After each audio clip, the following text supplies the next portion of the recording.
Good morning, everyone. Welcome to the Holmdel Chamber of Commerce Chambercast. This is the May 2021 edition, and we have fantastic guests with us today. And our edition today is really PPP, and a lot of folks, especially businesses, are familiar with PPP, but this is a different one.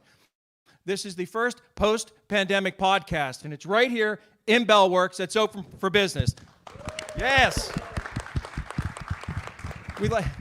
The Holmdel Chamber of Commerce is all volunteer. Basically, we look to have a quality meeting once a month with fantastic guests where you learn something for yourself, your family, your business, to learn and grow in this ecosystem that we have as a community. From a nonprofit standpoint, for businesses and a profit standpoint, there's so many different things happening in today's world, and we're really proud to have this format with all of you and the guests that are here in the audience, and all the folks that are watching through streaming. Right now, we're streaming live on Facebook. We hope you enjoy the show, and you share it, and you learn something, and we all grow together in this, what is now a post-pandemic emerging world. We're open for business. We want to thank Ralph Zucker for his vision, his extraordinary vision in Bellworks. This reimagined, gorgeous 2 million square foot building is open to the public with all safety protocols in place. And we're going to hear about something really exciting that Paula Zumudio, the founder of MPZ Design, is going to share, because she's part and parcel of the reimagination of Bellworks in Holmdel Township. So thank you so much, everyone, for being here. And support the businesses here in Bellworks and everywhere right now as we emerge from one of the most challenging times in this nation's history. My name is Terrence Wall. I'm very proud to host and facilitate our meeting today with such powerful, powerful guests. I want to introduce them, and I want to first get their websites out, because from this meeting, we're hoping you log on, learn about their businesses, support their businesses, and see all of the different cross-networking opportunities that present themselves, because the Chamber is also a connection to legislative leaders as well. There are so many different pieces of legislation and things that can make businesses work better. As an example, in a different state, Montana just ended this unemployment bonus. Well, guess what? A hotel that couldn't get a single person to apply, they had 60 applications in 2 days. So we're going to talk a little bit about all the states that are opening and the tremendous value that they're bringing by getting people back to work and encouraging them to get back to work, to support all of the businesses. Because the businesses that are functioning and thriving, they also help with the humanitarian efforts, the nonprofit efforts, to help others and doing well by doing good. We have here with us today Stephanie Cartier, who is the founder of No Limits Cafe. Welcome, welcome. Their website is nolimitscafe.org. We also have Chef David Burke, the culinary prankster, right, from Time Out Magazine. David is one of the best known and most respected chefs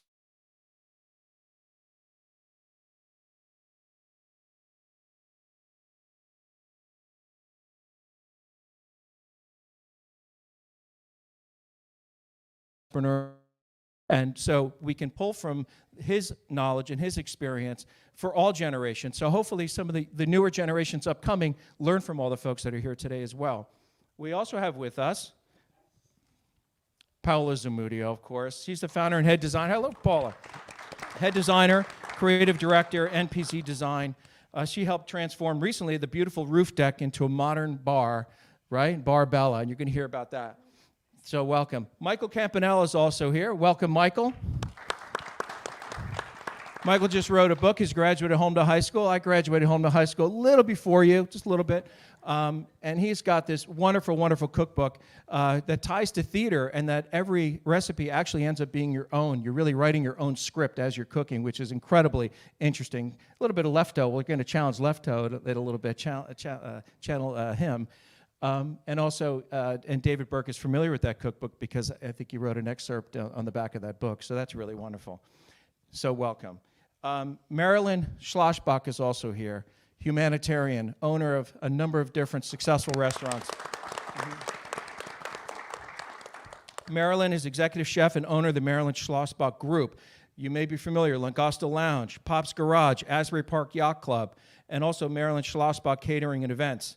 There's a food truck, Food for Thought by the Sea, that hopefully we're talking about, supplement lines for holistic care and wellness and overall mind-body wellness too, because we're all part of a larger community. So we're going to learn a lot today, because food is not just for gastronomy. Food is also for your soul, and so many things connect to the culinary experience. So thank you, everyone, for being here today. Really appreciate it. Thank you for everyone out there. So let's get started. Let's dig right into it, right? We're emerging from the pandemic. The masks mandates are dropping. You know, some states are ahead of others. Some states are ahead of New Jersey, as we know. And the restaurant business and the hospitality industry has suffered tremendously. But let's talk a little bit about the challenges that happened and what's the next big thing. Let's start with Chef Burke. Okay. We'll start with me. What happened is we were devastated. You know, I mean, what's happening now is the doors are opening, but what happened, you know, when we thought we were going to close down for a couple of weeks or a couple of months turned into 14, 15 months. I mean, I have restaurants in New York City, which is completely still devastated. New Jersey, on the other hand, I mean, we all lost momentum. We all had fear. You know, luckily we were able to open last summer, right at the beginning of June, at a 25% capacity, which for many people was helpful. Created cash flow, created jobs, could pay some bills. Even if you broke even, at least people were working. Some people wasn't good enough because they didn't have enough outdoor seating. So if we had outdoor seating, which we were fortunate enough to have, you could do well. And if you didn't, you were kind of, you know, those are the breaks. So some of the restaurants lost a lot of business to other people that had outdoor seating or had the towns that had the walkways, like Asbury and Red Bank did a nice job opening their broad streets or their main streets, but that didn't help some of the smaller restaurants that were in a strip mall or didn't have the outdoor seating. So outdoor seating helped my restaurants in New Jersey, which run from Fort Lee down to Belmar and in between. So we were happy with that, and now the economics of it were not good. In New York, I won't talk about because that's just terrible, because the rents are high, the minimum wage is higher, and it was hard to make money in New York pre-pandemic. So trying to get out of it, the hopes and, well, we're going to come back. It's still going to come back in New York to not so good anyway.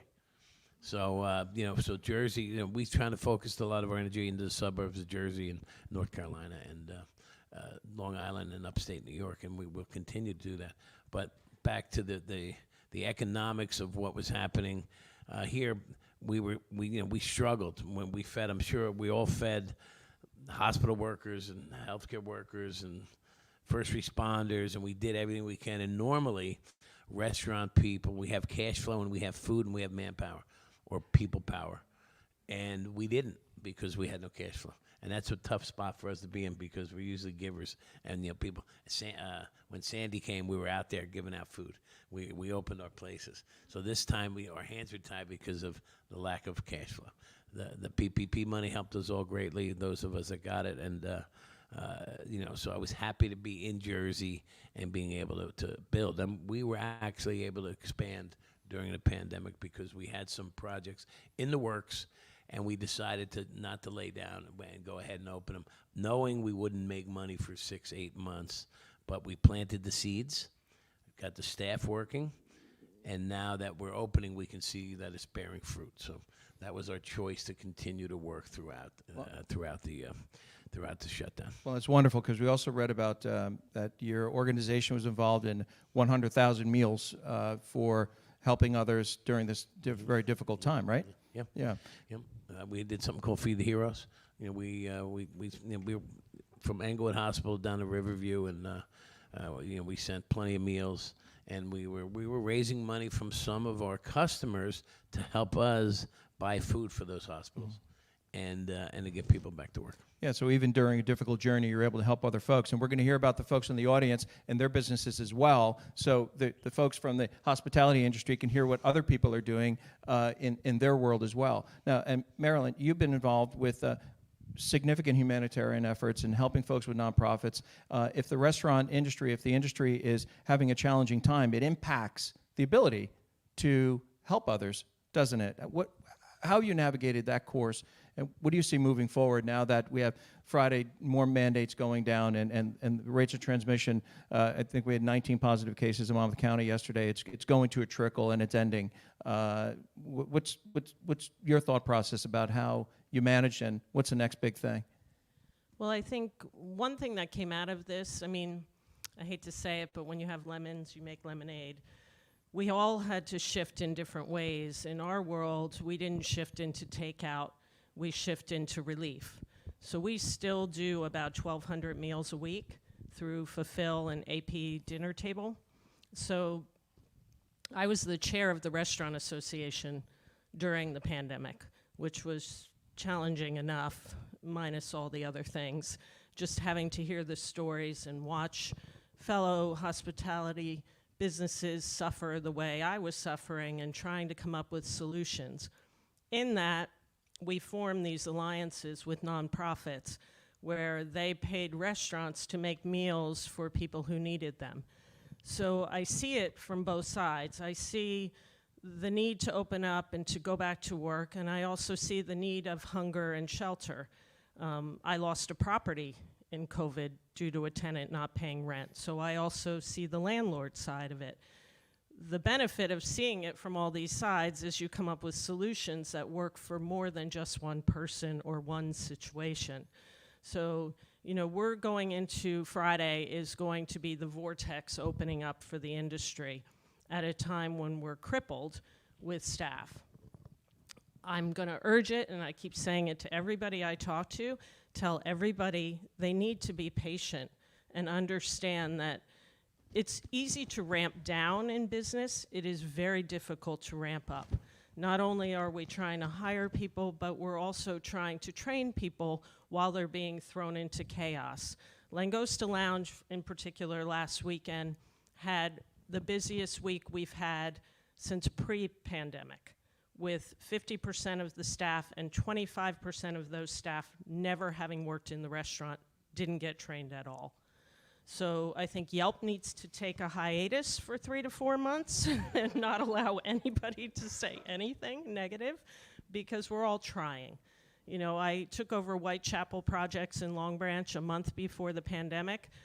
We do events there. We had a wedding this weekend and 2 other events going on, busiest weekend we ever had there. But we opened and shut down within 30 days of that restaurant. We also took back a restaurant in the pandemic.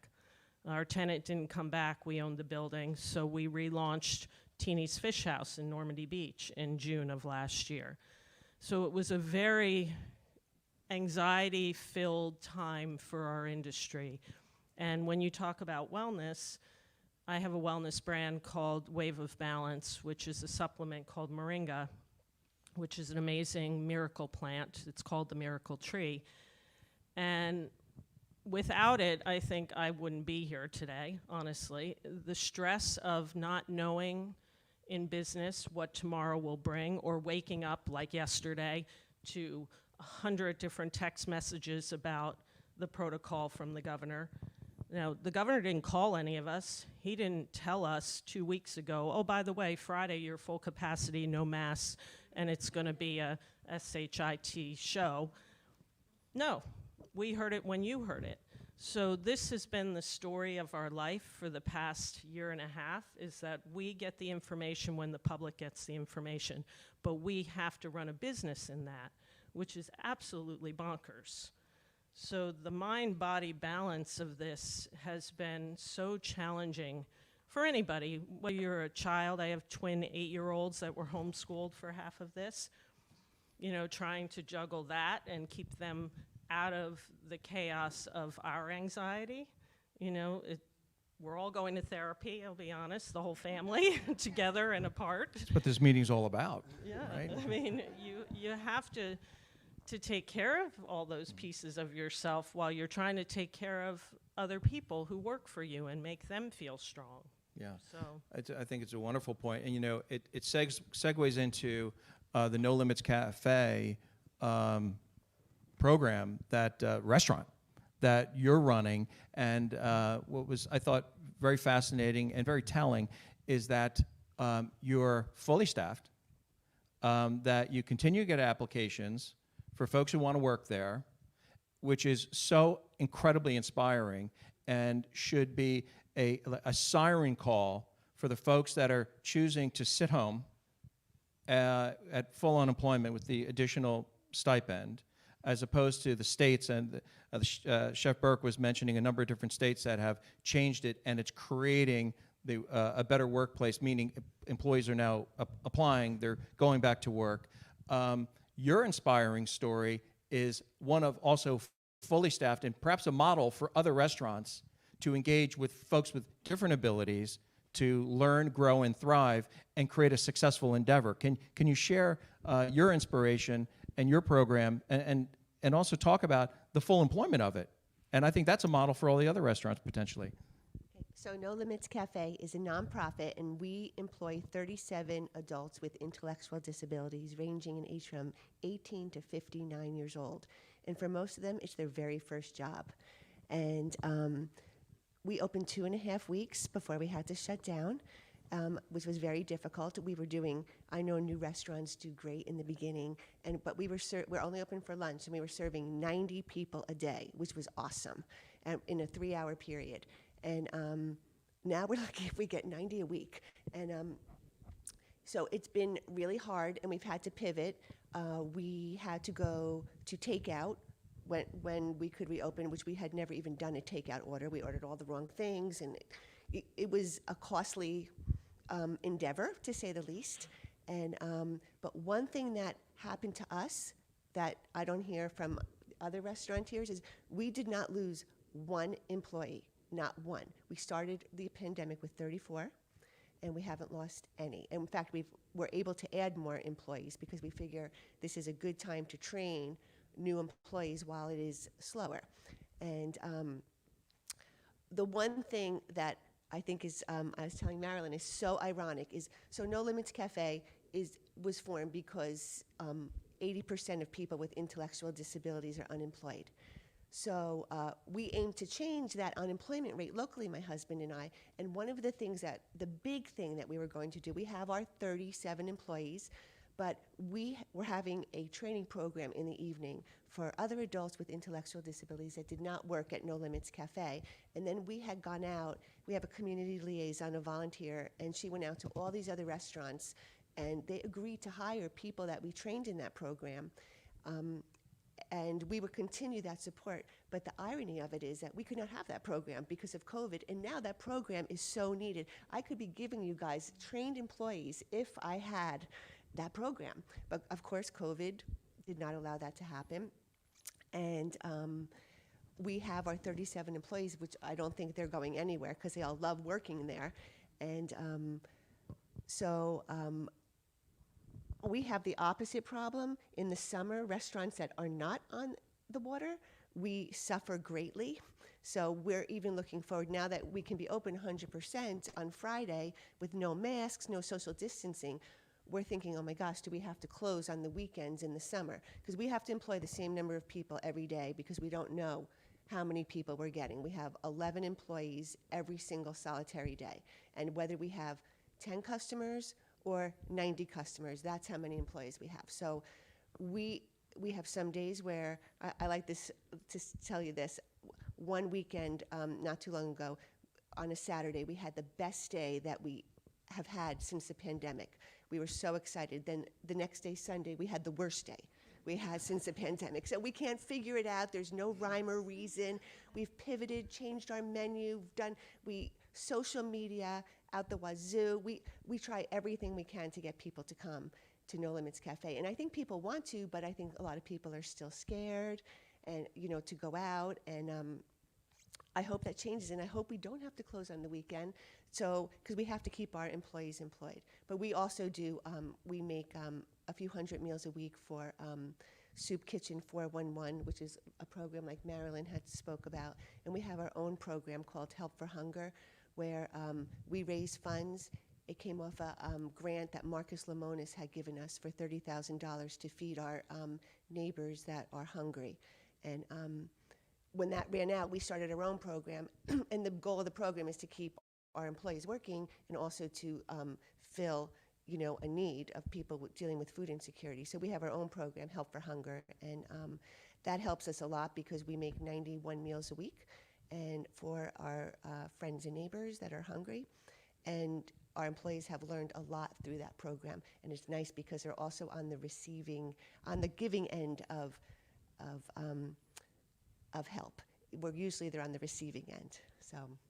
And that's wonderful. And thank you for that. Through Holmdel schools, I volunteer on the Holmdel Board of Education. I'm very, very happy that our Holmdel Board of Education president, Vicky Flynn, is here today, who's also a candidate for New Jersey State Assembly. There are programs through the school district that interface with Bellworks that help educate and inform the next generation of folks who are growing up with different abilities, to help engage them so they can learn and thrive as well. It would be interesting if there's some type of interface or way to develop a bench of employees for the restaurants who need quality, nice, quality, good, people that are ready, willing, and able to work. It's such a unique situation that you're ready to go, yet you need the folks to run the show, So, and just while we're on the topic of Holmdel, we also have our Holmdel High School graduate here, Michael Campanella. And so what's interesting, we have authors up here as well. We have a number of different cookbooks that have been written by the folks up here. And Michael's an author as well as an actor, I think studying the Eisner Method in New York City, right? And yep, NYU. That's great. And he also wrote a cookbook, and it's an interesting cookbook. Why don't you share what the difference is and how it sounds like a recipe starts and begins and ends a little differently, and how it connects to theater and what inspired you? Sure thing. Yeah, so my cookbook is called Theater of the Kitchen, Cooking with Instinct, Intuition, and Irreverence. And I sort of always wanted to write a cookbook, and I noticed that when I was cooking, I never followed a recipe, and I sort of just went to the grocery store, bought a bunch of ingredients, and cooked and tasted as I went and cooked. And when I wanted to write a cookbook, I spent a lot of time thinking about, well, how do you write a cookbook without recipes? Like, that's kind of strange. That's the whole point of the cookbook. But as I began to navigate my acting training at NYU in Meisner, it started to kind of piece together, and I started to realize that having an understanding of one artistic method allows you to have an understanding of multiple artistic methods. So the Meister Technique, for those who aren't familiar with it, is sort of the prevalent modern acting technique in the United States, and the technique is very much so about learning about yourself and becoming in touch with your artistic mechanisms and doing a lot of self-reflective work and being in the moment and in touch with your feelings and in touch with your thoughts and in touch with your emotions. And when when the teacher was talking about it and when I started doing the work, I felt like, wow, that's so similar to what I'm doing in the kitchen.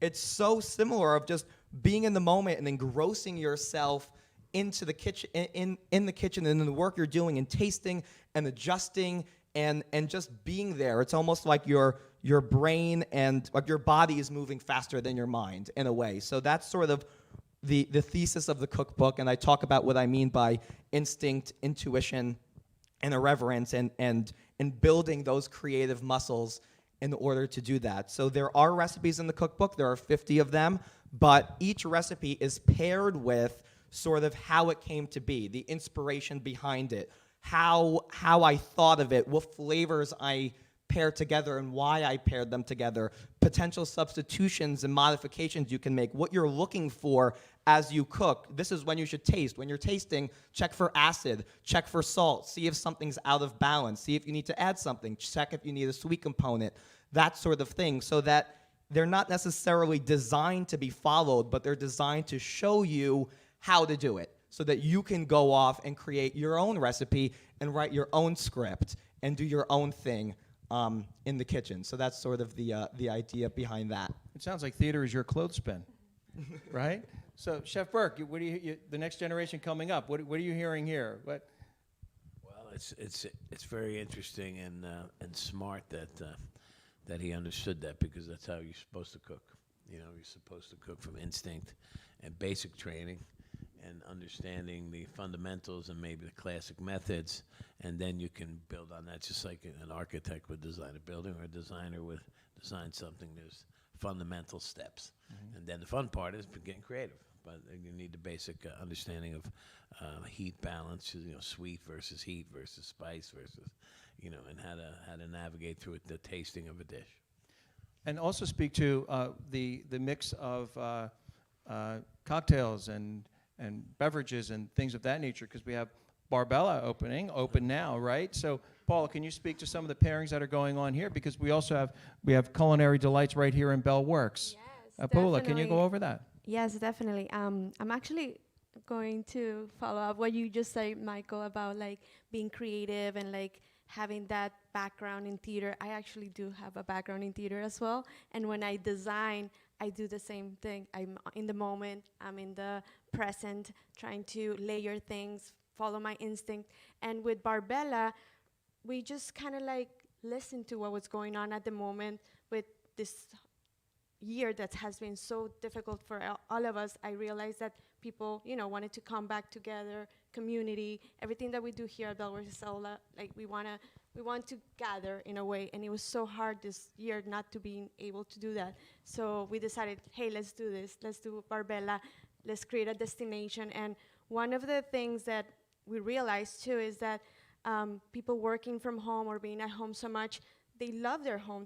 Their home became their paradise. So how do we bring that paradise to here? So one of the trends in design is actually called resi-commercial. Is the combination of residential and commercial design. So I wanted to bring that to Barbella, a kind of like a little home oasis, but here in a public space, in a commercial space. So we work with my team to we put together a mood board of what would be the ideal bar, how will the drinks, and so I live in Italy for a year. I love, all that, like aperitivo, 5 o'clock, let's go for a little bite and an Aperol spritz, and I wanted to bring that here. So we created Barbella. It's a simple space, but simple sometimes is the best, like just with nice plants and nice drinks, and we kept it simple, but it's very elegant in a way, and we've seen that people love coming here just to have a drink and a little get together. And what are the hours out there? The hours are Wednesdays 1 to 10 p.m. and then Thursday to Saturday from 4 to 10 p.m. for now. Wonderful. Hopefully we'll extend. Oh, that's great. Yes, yeah, but So we're getting really good feedback, so we're very happy. Did you want to say something? Okay, great. So the folks here have learned a little bit about David and Marilyn and Paola and Michael and Stephanie, and we also want the group here to also know a little bit about the folks from the Chamber of Commerce who came to see you and hear from you. So what we want to do, I'm going to pass the microphone to you, Jeannie Wall, publisher at tapintohomedel.net and Middletown and Keensburg, rather Keyport and Hazlet. And we're going to go around the room briefly and say hello. Thank you. All right, so if you just give your name and your organization or your business, that would be great. Dawn Masabni. Hi, I'm Dawn Masabni, and I created Don't Shock Me. It's a nonprofit for menstrual toxic shock syndrome. My daughter, Maddie, 4 years ago was 19 and passed away from menstrual toxic shock from a tampon. And Dawn is just coming off the heels of a beautiful event that was held in Rumson to raise awareness and funding for menstrual toxic shock syndrome. Thank you, Dawn. My name is Colleen Regan. I work for Advisors Mortgage. I've been doing mortgages for 20 years, and I love Jeannie. Thanks. Listen, I have to tell you, it took this panel to get Colleen to come here, right? It's all about food, she said. She's a foodie. Thank you. Hi, my name is Zira Asa, a long-term resident of Monmouth County. Of course, I did not grow up here. You can tell by the accent. Family, part Persian and part French. De Lyon, gastronomy center of at least Europe. And I worked in this building for many years. Lots of great memories. Yeah, that's it. And currently I've been working with a French designer, Anne Fontaine, for saving the Amazon forest. on her nonprofit. That's it. Nice to meet you. Yeah. Thank you.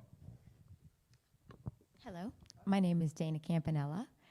I am Michael Campanella's mom, but I have a business background. I have an MBA in international finance, worked many years at Lehman Brothers, and now I have spent my last 20 years in Holmdel creating Michael Campanella and his sister. Thank you, Dana.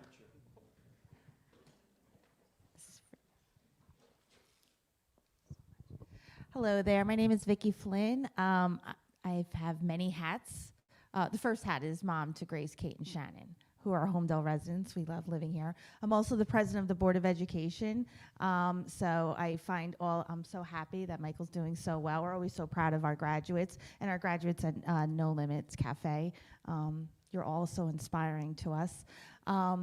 I'm also running for assembly, and I'm a full-time lawyer. I've been a litigator for 20 years, and I think I listed pretty much everything else. But I'm truly inspired by, this opportunity to listen to you all, especially as the business owners. It really helps me prepare, hopefully, for my next job, and making sure that you business owners are well protected in terms of what's going on. It was sad to hear that you're not even, learning about these changes through these executive orders until the moment, you have to sit there at 12:30 and wait for the public announcement. So that was eye-opening today, and I hope that changes. It's not fair. So thank you for sharing your story with me. I'm honored to hear it. Thank you. Hi, I'm Rocco Impreveduto. I, like Terrence and Michael, I'm a graduate of Holmdel High School. Go further back than I care to admit sometimes. And I actually also, Mr. Burke, I'm a member of Driftwood, so Drift House is a favorite of ours. And my wife is going to lunch today at No Limits Cafe. So, and we had a fundraiser at Barbella about a week ago. So we've touched almost all of you in some way. There's some connection in some way. And this is incredibly informative and incredibly helpful for me to understand where you're coming from, what your backgrounds are, especially now as I'm running for Holmdel Township Committee. These are the types of things, and particularly how to better keep the business owners informed of what's happening. As Vicky said, I'm stunned that you guys find out when we do, right? With all the preparation that's required to go into this stuff, it's just very surprising to me. So, like every experience, this is a great learning experience for me, and I absolutely appreciate all your talents and everything you guys have done. I mean, this is really incredible. Thank you, Rocco. So if anyone in the audience wants to text any questions for the panel, text 732-492-2500. Good morning, Donna Lynn Giegrick, professional speech coach, longtime insurance entrepreneur, and adjunct professor at Brookdale Community College in speech communications and business themes. Also the co-founder of Kick Cancer Overboard, selling $10 bracelets with a yoga theme because cancer keeps happening even through, during, and after COVID. We've had the honor of sending 500 families to see for free that have been affected by cancer in a decade. And you can learn more about us at kickcanceroverboard.com. Thank you. Thank you, Donna Lynn. Hello, Amelia Garcia from TD Marketing. We're up in Edison, but half of the staff lives and raises their families down here in Monmouth County. And one of my colleagues, Steve, who is one of the founders of Hope for Children, I think they had events here at Bellworks. Coltrane, yes. Yeah, he said, great event, you should stop by, and any chance I have to get out of the office and see people in person, it's nice. I was also here at Bellworks right after Sandy to meet with the head of security for the Northeast region when FEMA had this building. And to come back now and see it, it's absolutely incredible, incredible. Thanks for being here. All right, here we go. Hi, Al Louise, your independent insurance broker, specialize in health insurance, life, annuities, and I'm also a tennis coach at Monmouth Regional High School, and give private tennis lessons, and also happen to be the pianist that you may have heard if you came in between 8 and 9 this morning. And happy to be here. Thank you. Thank you, Al. Good morning. Tom Zapsik. I'm president of Heritage Benefits Group. I also am Tom Zapsik Photography. And for those of you who have not tried it, I'm also an instructor and play pickleball. So come on out and try that. And I love Jeannie Wall too. Thanks, Tom.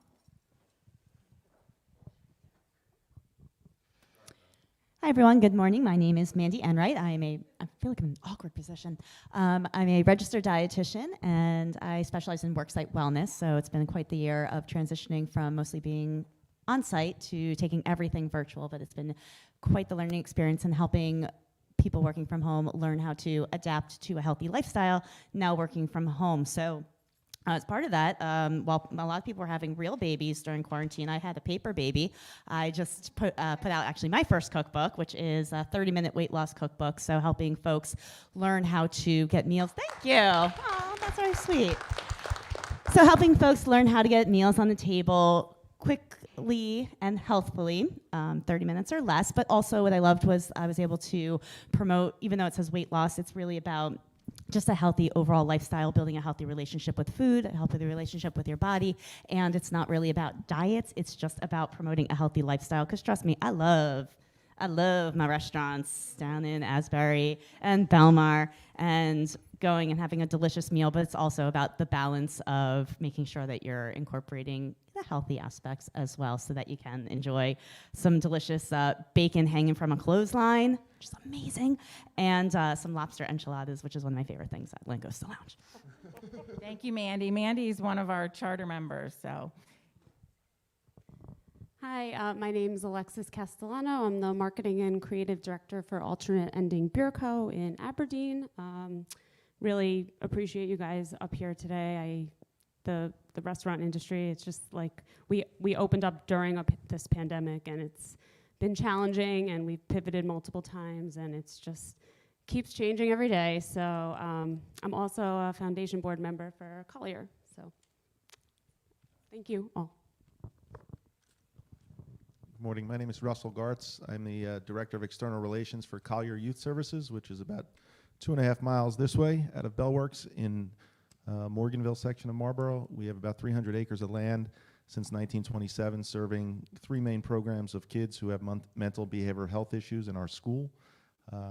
It's a high school and middle school. We have 2 residential homes, one in Keyport, one in Red Bank for teenage girls since 1973, and we'll be starting our 46th summer being the only camp in Monmouth County that's free for underprivileged kids from Monmouth County. Full day, 2 snacks, 2 meals, and transportation. And we're very proud of the over 8,000 kids that have been able to come to our summer camp. We're happy to get back to summer camp this year. We're grateful for everybody in this room that's partnered with us, and we're always, always grateful for all the restaurants who are gracious enough to participate with us in all our myriad of nonprofit auctions and fundraisers that you're well aware of, so thank you for that. Thank you. I love Collier Youth Services. You know that, Russell. Hello, I'm Brooke Petrani. I am the head of marketing at NPZ Style and Decor. I work for Paola, and this is Coco. We're the creative team here at Bellworks as well. We handle social media, fun events. We love working. Yes, she knows it. We love working with Eugenie. Yeah, and we'd love to invite everyone over to Barbella after the panel for some juices to show you guys around. Yeah, take some pics. Mocktails. Yeah, we got some Too early mocktails. for It's a little too early. But thank you all for being here. Thank you, Brooke.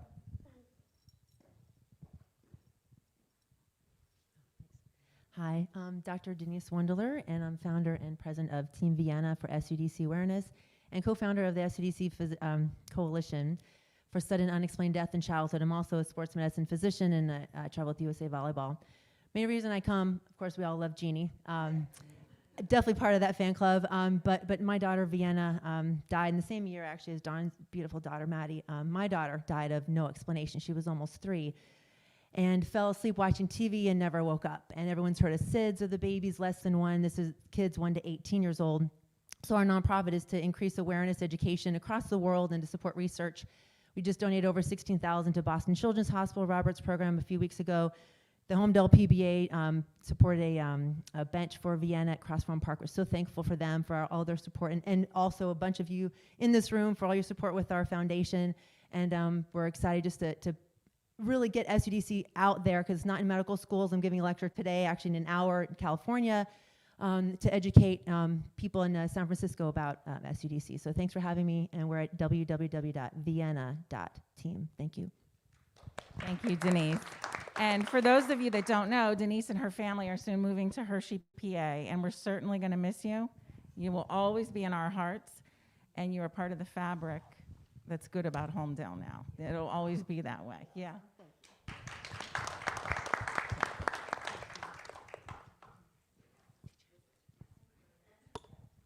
Good morning, everybody. My name's Amy Thomas, and I'm with Tigger House Foundation. We provide prevention, education, outreach, and advocacy for anyone with a substance use disorder. We also provide support for families, loved ones, coworkers, business owners, anyone who may identify someone who may be having a challenge with substance use. You can call us. We have someone available 24 hours a day, 7 days a week, to answer the call and guide you to the proper resources. You know, COVID hit everybody hard. Tigger House Foundation, we've been getting a lot of calls. A lot of people who were living a successful life in recovery have relapsed. People who've never touched a drug or a substance in their life are now having trouble getting off of them because they were trying to find relief from the stress and anxiety that COVID brought on for everyone. So, you know, Tigger House is here, www.tiggerhouse.org. My other advice is just check in on your loved ones, on your neighbors, on your family and your friends. Make sure everybody's okay. Thank you. Thank you for being here today.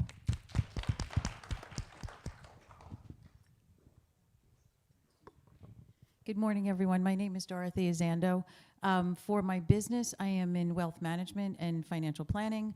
For my side project, I run a nonprofit called the Victor Zando Foundation that was founded in memory of my brother. We provide tuition assistance for students in Catholic middle and high schools, and we also have a community service component to our foundation as well, a twofold mission, providing basic supplies to those in need. And it's great to be in this room this morning with so many amazing nonprofits and the panel. So thank you very much. Thanks, Dorothea. Kerry. Good morning. My name is Kerry Kuskowski. I'm with The Connection. We are a managed IT security and solution provider. In a nutshell, we protect you from the bad guys. I just want to mention on June 24th, we are holding right here at Bellworks, a small business symposium revolving all around the small business. We have vendors, we have speakers, complimentary, 5 to 9 p.m. June 24th. For more information, you can go to tconnection.com, and under the events page, you'll find more information. It's going to be a great event. Please come. And I, too, am a huge fan of Jeannie. Oh, geez, come on. Here's what I'm going to mention about Kerry is Kerry's very involved in the Hazlet Business Owners Association. We know David is from Hazlet, right? So thank you for coming home today and networking with all of us here, right? And thanks for what you do, because you're bringing different networking groups together, and it's so important. Thank you, Kerry. Good morning. My name is Bill Strang. I'm the owner of Wiley Promotions. I am also a member of the Hazlet Business Owners Association. And I do a lot of work with first responders and recovery for youth recovery. And it's called Keys Academy. It's out of Mattawan, and it's Knowledge Empowers Youth in Sobriety. Kids would go to, they would go to rehab, they come back, they put them right back in the same schools, and they just get, you know, it was a horrible cycle. Now what they're doing is they have a school that they go to. Everyone in there is in recovery, so they all support each other. They have NA or AA meetings in between classes they can go to. There's always someone there to talk. So it's important. I also, the reason I'm here this morning basically is Mr. Burke and I had some social interaction back in the early 80s on Lake Avenue at a few rendezvous over there by the Bessingers and Benedettos and all that. So, you know, and it's good to see you. Thank you very much. The Keys Academy is saving lives. I've met with Jay before. It's that organization should be in every school system. Thank you very much. Hi, my name is Michelle Fujin. I'm Director of Recreation at Care One at Holmdel. It's been a unbelievable year, but I have to say that the one thing I want to say at this opportunity is with the Holmdel Chamber, with the Holmdel community, and everything in the area, so many people donated, sent cards, and did so many things, whether you did it for our building or any building in the community or participated in the flag program. Thank you, because it made us, help us survive this unbelievable year, which hopefully we are out of it. So. Thank you. Hi, I'm Carissa. I'm here with Escapology in Holmdel. We're located right here in the Bellworks building. We are open for business. So, for those of you that don't know, Escapology is a wonderful escape room entertainment venue here in Bellworks. There's also Swing Loose Golf here and virtual reality. So you could spend a whole day here. Have your business meetings, do a little golf, go to the escape room, have dinner, right? Here we go, Michelle. Yep, I love Jeannie too. My name is Michelle Gibson. I'm from CV Orthopedics. We moved into Holmdel, I think 2 years ago. I met Jeannie and the rest is history. We're actually gonna be expanding, I think adding 3,000 square feet to our building that we're in. So I think Holmdel has been good to us and we have too. We are multi-specialty. I've met a lot of people in the chamber. It's an exciting chamber, and we're growing, and we want to be a part of Holmdel. And if you have any ailments or know anybody who needs orthopedic, please keep us in mind. My side hustle is I am a VP for a breast cancer organization called Pink for Africa. We're actually having an event on June 6th up in Baskin Ridge. Check us out, pinkforafrica.org. Thank you, Michelle. My name's Layla. I'm also with CV Orthopedics. I'm new to the group, so I just wanted to say hello and thank you to the panel for sharing, and I'm definitely going to be checking out some of those restaurants, so thank you. Great, thank you, welcome. My name is Jeannie Wall, and I'm the publisher of Tap Into Holmdel Colts Neck, Tap Into Middletown, and I just launched during the pandemic, Tap Into Hazlet and Keyport. In the year 2020, I had over 70,000 unique readers. I would love to tell your story if you're a business or looking for a wonderful platform for your traditional marketing, for your PR and branding, call me. And my favorite thing is covering nonprofits and charities, and it's wonderful to see all of you here today. And it's wonderful to see everybody back in the building, right? Come at Bellworks. Thank you.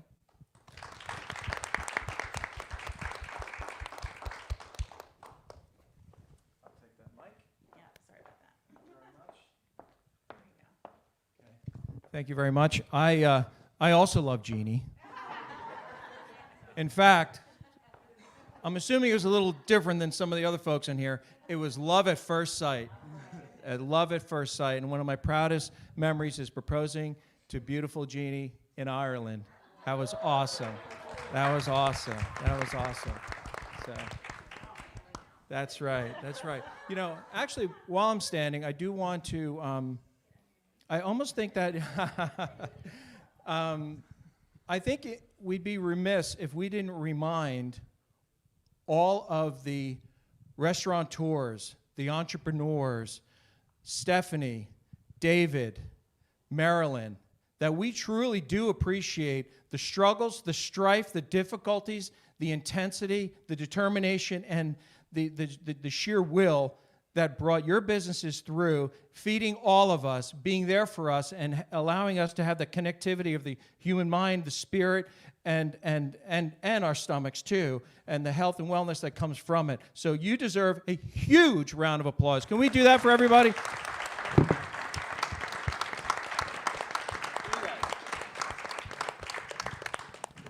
We're so busy wondering why there's a line, why there's a wait, and who didn't fill my water, for goodness sake? Why didn't it happen yesterday? You didn't know I was coming today?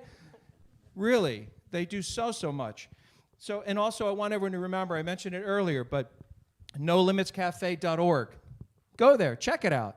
And if you want to see folks who are ready, willing, and able and want to work, go to nolimitscafe.org and see. And that model, it'd be really interesting if we can get Assemblyman Scharfenberger and others, our connections in Trenton, to see about pilot projects and funding training centers and to create that bench of interested folks and adults who are exceptionally capable at getting great things done and have a bench for these restaurants that desperately need people who are interested in showing up on time, doing their job and being happy about it and appreciating the work and getting paid for a hard day's work, instead of having to struggle and try to figure out how you're filling shifts and trying to get people to stay and getting ghosted and all the other different things that I have heard horror stories about in the business. And I'm channeling a little bit when I worked at Gertrude Brown's and Bennigan's and Fridays and a couple other different places going out, because it is hard work, and it's hard work for the waiters and the bussers and the different people that are part of that,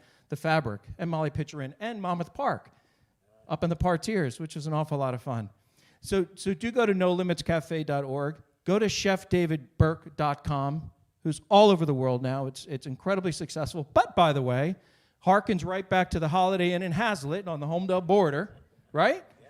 So people get inspired from every different direction. And today, there's a wide range of experiences. It's from the boardroom to the bathroom and everywhere in between. And the folks that are not shy to be in any of those places to get the things done that need to get done and move forward, those are the folks who are truly successful. Michael Campanella, michaelcampanella.com, right? Check it out. That's right. npzdesign.com. Check it out. Part and parcel of this wonderful reimagination of Bellworks. Marilyn Schlossbach.com, SCHLOSSBACH.com. Go there and see that. So we're going to start bringing it together, and now you've got your very own focus group, right? You're seeing that there are folks that are passionate about their businesses and also about the nonprofits and the work that they're doing for others, which ties into so many things that you're doing. We wanted to ask everyone here what your next big thing is, and the folks that are going to be watching this afterwards, by the way, it numbers in the thousands. I think it was 7,000 views.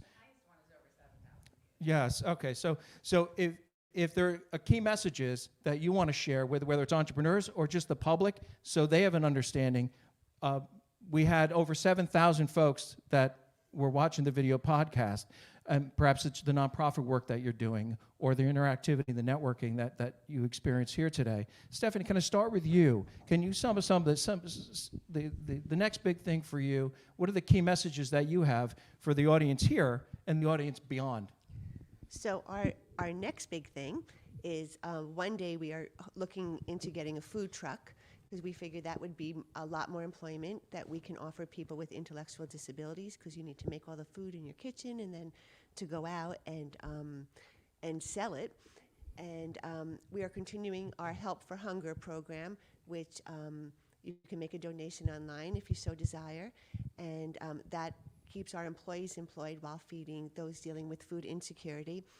And the takeaway that I really want people to know is, sure, No Limits Cafe, we're a nonprofit, we need donations, we want you to come to the restaurant to see how empowered our employees are and to see what they can do, which is everything you and I can do. Just sometimes they might need a little more help in the beginning and a little more time and understanding. But what really needs to happen is, if you or any of your companies are hiring, please consider hiring somebody with an intellectual disability. There's supports, you don't have to be scared, there's people that can come with them to help them. We will help you at No Limits Cafe if you want to hire anybody with an intellectual disability and you have questions but that really is the most important thing, because we really need to help this amazing, amazing community get employment. There's two questions that every parent of a child with an intellectual disability asks themselves. When I die, where is my child going to live, and where is my child going to work? So we are trying to solve for number two, where is my child going to work? And everybody here can help with that. Thank you. Thank you so much. Thank you. Michael. Yeah, so now with my cookbook, I've just kind of entered the marketing stage. So I've just been going around, dropping them off, selling them. I'm starting my own podcast soon, so that's very exciting. That information about that will be on my website, where I'll talk about food and politics and culture and growing up in New York City, and I'll have lots of guests on from NYU and teachers and faculty and friends, where we're just going to have some really interesting conversations. And I think my key message here, with so many amazing people who all share a love for food and entrepreneurship, is that I just think that food is such an amazing thing, and I recently read Thomas Keller's book, one of his cookbooks, and he said that the moment he decided to be a professional chef was when his mentor told him, Thomas, cooks cook to nurture people. And he said that was the moment that I decided I wanted to cook professionally for the rest of my life. And that, when I read that, really stuck with me, because that is why we do this at the end of the day. Food is such a beautiful thing. It holds so many memories and positive associations, and it could really affect the energy of the people consuming it. And I think it's such an amazing way to bring people together. And as we've navigated this pandemic and gone through so much hardship, it has been restaurants that have pulled through to help people get food. It's been restaurants that have brought people together, and it's been food that we've all had, and that's all been a language that we have been able to speak collectively, and that is something that no pandemic will ever be able to take away from all of us. So I think that just to continue eating and cooking and doing that is And Michael, is so what have you important. taken from the panel of folks, Chef and Stephanie and Marilyn? What have you heard today for the upcoming generation? A lot of things going on with your peers. What have you learned today? I mean, so much. It's definitely eye-opening to hear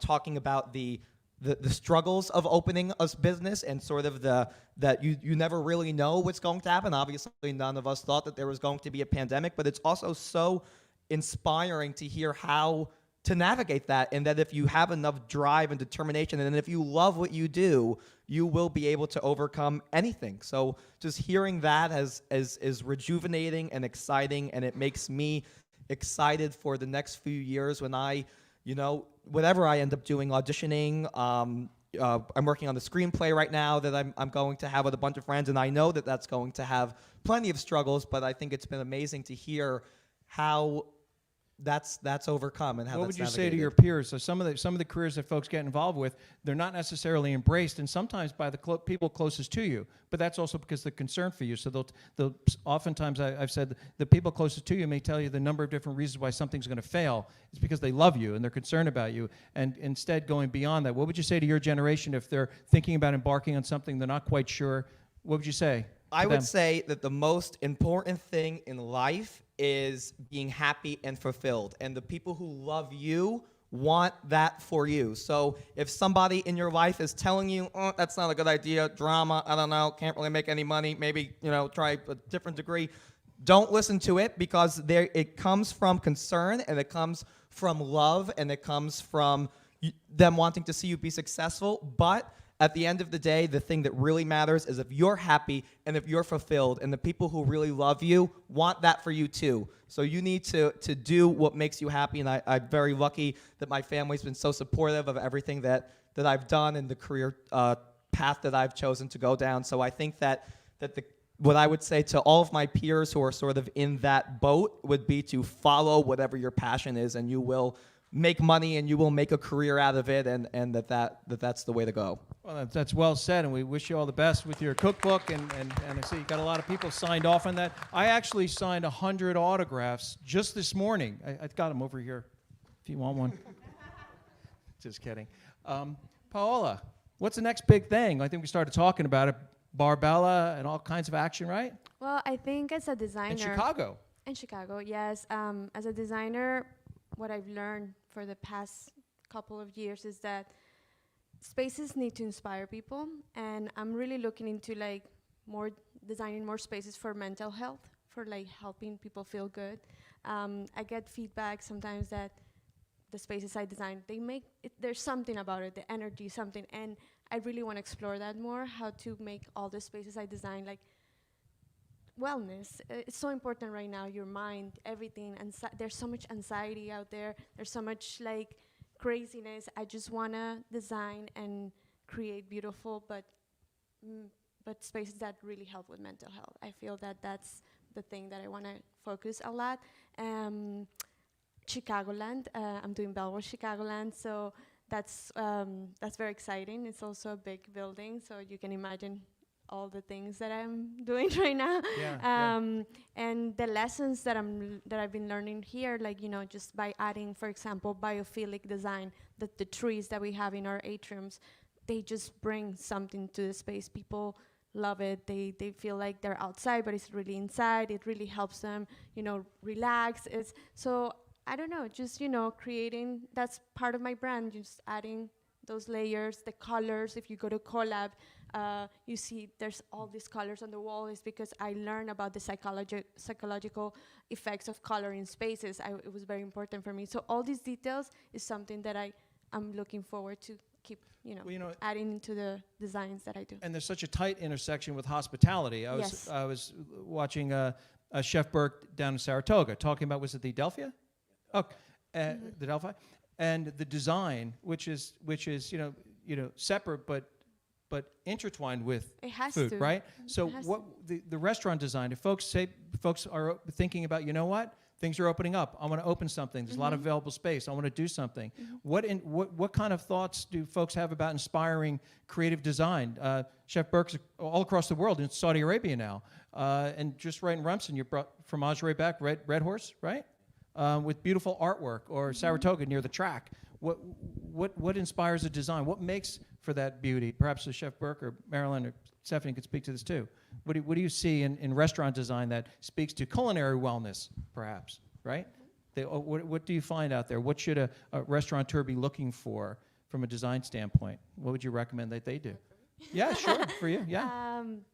I mean, it depends on your brand, and it depends on, but keeping it, brand oriented, I don't know, it's every restaurant is different, but I think right now what we crave is experiences. So from the moment you walk into the restaurant, the person who's, how they greet you, the details, the lighting is very important, the ambience, I think details and the experience is what, not being fancy. I'm not saying something stuffy. I actually don't like stuffy restaurants. I like more like laid back, but feeling like it's an experience. So I think that's a design experience. Well, Marilyn, Chef, can you dive into that a little bit? Yeah, it's design is very important for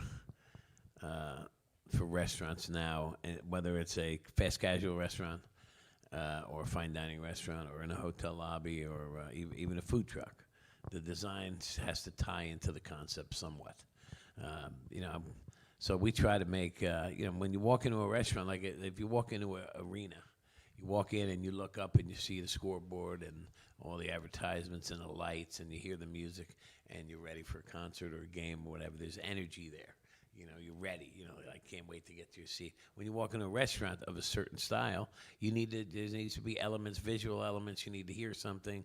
You need to see something. It might be, you're going to listen to some music. So it all ties into what the overall concept may be. If you're a high-end steakhouse or where Red Horse is a country restaurant. Now, Red Horse is interesting because it was a fromagerie for many, many years. And it was fancy and it was French, right? And you thought it was, and you knew it was expensive. So when we had first originally bought it, we kept the name. This time around, it was time to change the name and the concept. And because we have a restaurant on the beach in Seabright called Drift House, we went completely away from the ocean and focused on a country horse-themed restaurant. I bought a piece of art called Red Horse in New Hope, and I'm a big art collector, so the art is very important in that restaurant. The amount of money we spent on art and blew some glass in Asbury, and we used the local community artists, and we built, we have talking points. So there's talking points and elements of the restaurant that are not just food and wine. So there's other, we're an architectural digest because of the art. So we're reaching a bigger audience, not just foodies. So because of the style in which the restaurant is built, not everybody has to. You can have a restaurant in a certain area they don't have sheetrock on the walls. It's brick, original cinder blocks and ductwork hanging and some graffiti, but that's still cool too. And that might have a different style of food. But if you're going to charge XYZ and you want XYZ with a wine list, you might want to put cushions on the seat. So. Now, Paola referenced wellness and designing for that. Marilyn, that's part of another business that you're in. Have you incorporated that into your restaurants? And in what way? Well, my husband calls me Ghetto Stewart, by the way, because I am a type A personality with no money. So my design reflects, people come in all the time and they can tell it's me just by the things that are there. My design, we call our food vacation cuisine because my husband surfs, I surf, the kids surf. My husband is a pretty renowned surf Gaitoku Japanese print artist. And we're very attention to detail, but in a very funky, global flea market type way. So even if we have a restaurant off the beach, it still has those elements of just knick-knack type things. Very kitschy, that's our style, but that's us. And when we try to be something else, it doesn't fit us. And I agree with Paola, it's who you are, it's the lighting, the music, that you want people to feel something when they come in that fits the atmosphere you're trying to create. But, you know, on the flip side, we bought Whitechapel Projects in Long Branch right before the pandemic. Beautiful building. Our partner, Preston, who did the project, did a fabulous job creating a project. Never worked in a restaurant or a bar in his life. He's a tech guy, really sweet guy. We connected like on a spiritual level, and that's why we became partners. But going into that project, I've spent the last year trying to figure out how to operationally make a beautiful space work with no infrastructure. So when you walk in there, you're like, oh my God, this is so beautiful. You go in the back, my liquor room is about as big as these 2 chairs. The shelving in the kitchen was all too low, so you couldn't open any of the equipment. It's been a struggle of trying to balance how to run a business in a beautiful space with all the space for everybody but the business. So, you know, I urge people to think about both ends of that spectrum. And I'm a self-taught chef, so I'm the opposite of David. I have no formal training. I don't know what anything is called. But it helps me because I don't know if I'm making mistakes because I don't know what the parameters are, and some of the best things come out of that. But I have learned a lot in 40 years of traveling through my businesses on how to do things better by making the mistakes the first time. And to speak to Michael, I have a lot of what I call side happiness gigs. They don't necessarily make me money, but down the road I'm hoping they will. And one of them is an organic mushroom company called Two River. We sell to restaurants and ourselves, and we grow on site at Whitechapel in a 40-foot container. So yesterday I did a cooking demo for a mushroom inoculation class, and we were talking about the theory of your book. I was saying to people, the biggest problem I find with cooking, even with people trained in my company, is they're afraid to make a mistake. And some of the best things come out of the mistakes that we make. And we have a kind of theory of how we work called Kaizen, which is the Japanese process of touching every part of the process, not to micromanage it, but to understand it and make sure that you're tweaking the sweetness or the salt along the way, so at the end you're not like, I have to throw this out because it's too salty and I can't fix it. So it's a part of life and design or anything where Kaizen becomes your kind of roadmap to care about your product. And we do that in our design. Like, I envy people like Paola who can look at this building and have a vision. I have to do it in steps because I need to feel the things along the way. That's why I'm not a good baker. I can't really follow a recipe. I'm great on a sauté because I like to feel the process. I like to enjoy the happiness. And COVID has kind of taken that out of everything for me. It's been so overwhelming to try and enjoy it that your creativity gets pushed down and you start second guessing yourself. And, I suggest in wellness that you have to like take a step back and calm yourself and open up your mind so that your creative flow can come back and you can start feeling happiness in the project you're doing, no matter what it is, even if you work for somebody else. Life's too short to go to work just to go to work. You want to feel it, and that's what I'm personally struggling with, trying to get that mojo back from COVID and have less on my plate so I can enjoy it. We also, we went to Governor's Island on our only 24-hour off last summer for my birthday, and we met a French chocolatier on the ferry going out there.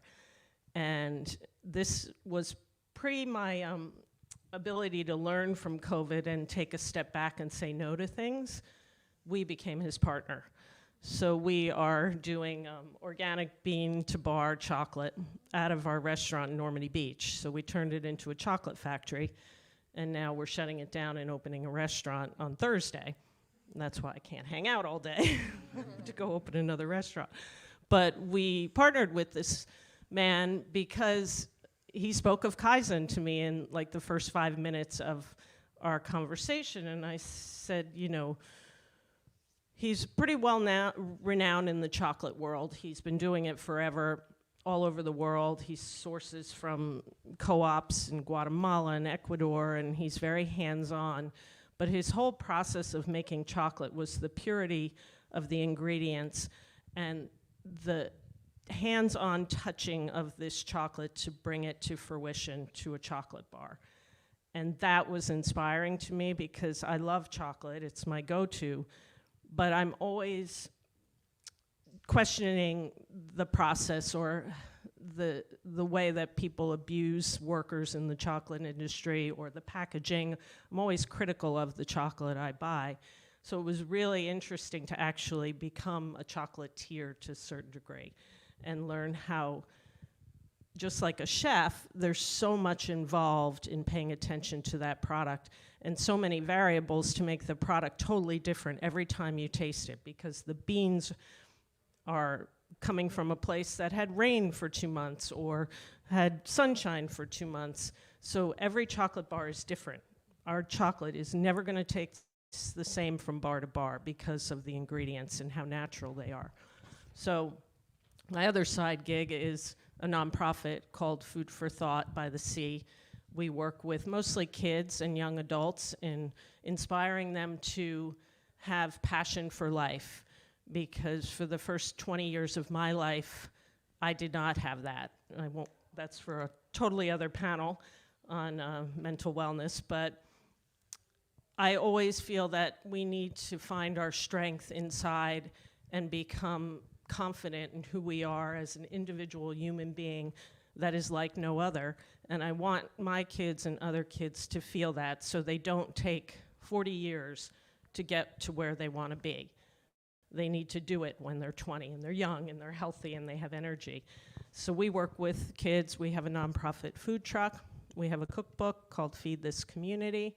And the chocolate bar is going to launch a nonprofit arm of the chocolate company called the Cocoa Boat in October. It's 8 bars. They're culinary-driven bars that have all kinds of crazy combinations, but they're all delicious. And there's 8 artists locally and globally that have done the art, and we will give back 1% to the planet from the chocolate. So that's something. I want you to follow the Cocoa Boat. My partner lives on a sailboat, so there's a lot of sailing on the Instagram, but it's a wonderful project. Thank you so much, Marilyn. It's such a wonderful, wonderful event here, isn't it? And David's about to bring us home, I think, and we're going to talk before we wrap up of, you know, your experiences over the arc of time, this brief period of time, of course, you know, because you're young and vibrant, and over the arc of time, what you've learned. You have generations here on the dais and also in the audience, and the thousands of folks that are going to be watching. What would be fantastic from the Holmdel Chamber of Commerce is for you to share, and it's local. It's a Monmouth County guy who's traveling the world and be going to Riyadh in a couple of weeks, and all kinds of fantastic things going on in your world and everyone's world, of course.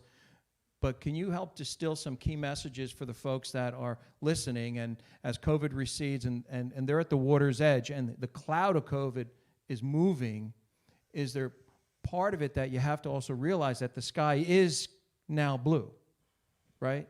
Because that trepidation, that hesitancy, how do folks get beyond that and go off into the next big thing? We also want to hear about your next big thing. Talk maybe perhaps a little about Red Horse. What would you like to share with folks and help them move forward? Thank you. First of all, this has been a great panel.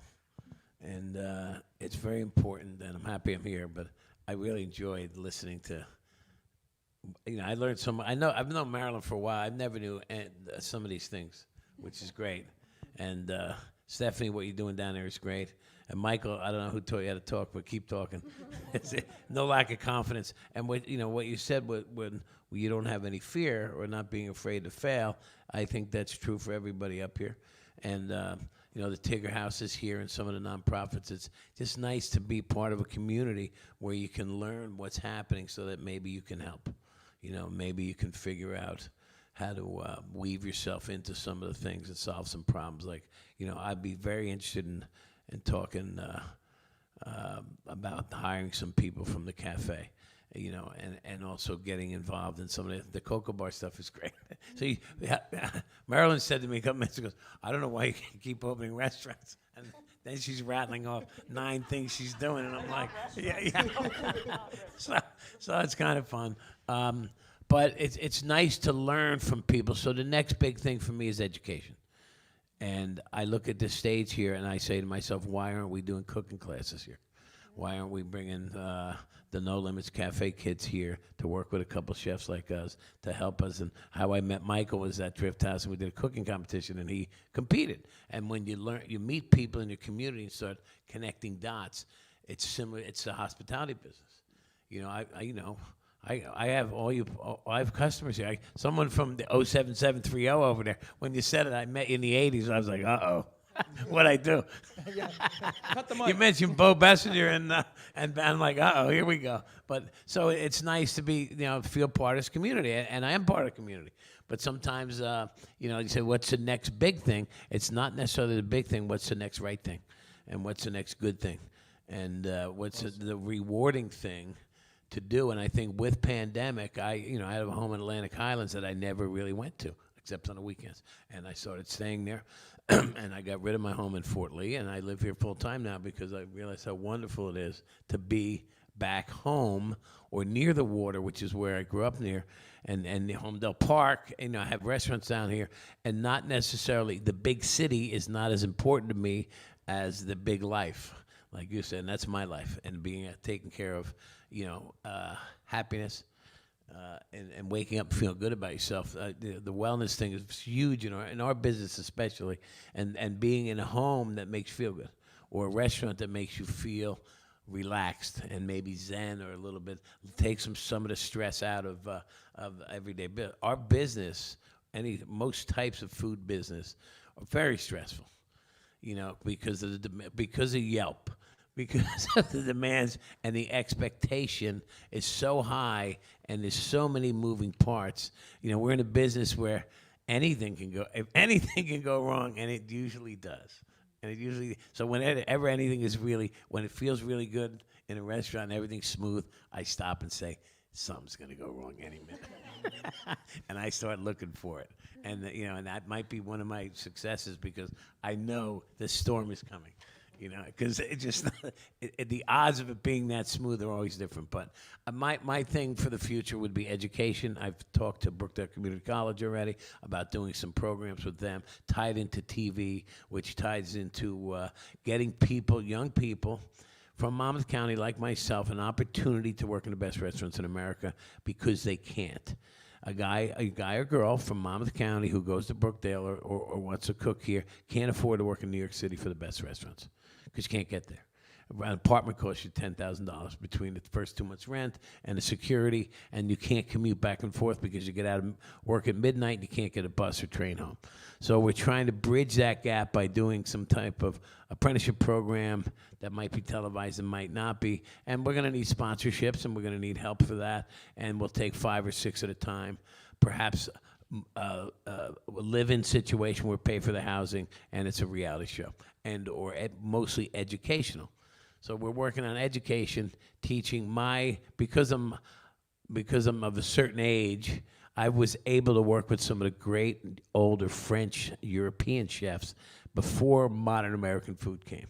So to learn that old style stuff and the reasons they did it, mostly European based, not necessarily Asian and fusion and some of the stuff you see on the American plate today. So to be able to, and I went to pastry school in Paris, so I have a pastry background too. Not as good as the dessert you made for the Girl Scouts. which was great. We do a lot of charity work and a lot of help for the community, and I think we like it. I mean, we're in the hospitality business, and it's part of our personality. I think Michael might have mentioned something about nurturing, and it's part of what someone in the hospitality business, whether you do it, you realize you're nurturing or not, you are, and you're showing off to a certain degree, because that's you're an artist, or and I hate to say chefs are artists, but there's culinary art involved. If your art is going to play to a certain degree, so and there's a lot of hope and helping of people and mentoring. We mentor people. I mean, therapy. We're like therapists. If you're a chef, man, you got to be a therapist. Otherwise, you got to tell people, no, you can't go home. You got to work. Don't worry about it. Go take a break. So there's people bring, like hairdressers, chefs, or people come to you with, chef, I got to, And if like I said, it's a great business if you are, that a type of a personality that loves challenges, drama, instant gratification, hard work, and I can go on for a half an hour. But anyway, the next thing is education and helping people to the next level. And that comes from teamwork and experience. Well, that is very well said. And I think we've all been educated today, and I think we've all also been brought to the next level. So I want to thank you, David and Marilyn and Paola, Michael, Stephanie. You're part of something really fantastic. I want to welcome you to the Holmdel Chamber of Commerce family, and we hope to see you again. And particularly want to thank all the folks in the audience that are here. You took your time out today. You're investing your time. You're learning and growing together. And for the thousands of folks that are watching on Facebook and YouTube and elsewhere, visit their websites, check it out, support the restaurant community, support the culinary arts, hospitality business. Be patient, be kind, and be well. Thank you so much, everybody, for being here tonight. Thank you. Thank you. Our guests will be around for a few moments if you have questions, and thank you so much for coming, everybody. Have a wonderful day.